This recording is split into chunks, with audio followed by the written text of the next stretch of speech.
Moi, hein, sur ta parenthèse. Le temps. Non, j'assume. Voilà, le train. Ça. Donc effectivement, donc, sur le service, on suit plus de 2000 personnes, dont 460 personnes auteurs de violences conjugales.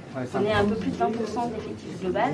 Donc ça nous a forcément amené déjà depuis quelques années à se poser des questions et à définir des plans d'action. Donc depuis déjà mai 2021, suite à la recrudescence des personnes suivies, on a formé les professionnels. Donc, il y a eu des formations internes qui ont été proposées.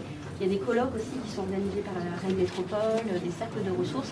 Et les professionnels sont régulièrement amenés à se former. Il y en a encore eu un en septembre. Là. Donc c'est un sujet qui est régulièrement amené à la réflexion.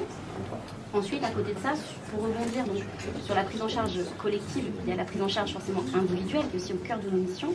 Et sur cet aspect-là, nous, on met en place des revues de dossiers. Donc les directeurs, en fait, animent des revues de dossiers avec chaque CPIP et on passe en revue les dossiers de violence conjugale. Donc on échange, on définit des axes de travail et on repère aussi les situations qui sont à risque. Et sur ces situations à risque, ensuite, on les passe en comité de vigilance. Comité de vigilance, donc c'est une instance opérationnelle avec l'autorité judiciaire, donc il y a des représentants des JAP, du parquet, du SPIP. Et donc on échange sur ces situations où on a défini 9 critères en fait, à risque de dangerosité. Et dès lors qu'il y en a qui en présentent plusieurs, on les passe en commission, on les enrôle. Et donc c'est tous les trimestres. Donc ça permet des échanges réguliers et aussi de pouvoir aussi définir ensemble en fait des axes de travail. Travailler ensemble autour de ces situations, c'est très important.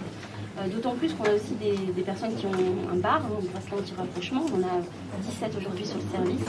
Donc forcément, ces situations-là aussi nous amènent à travailler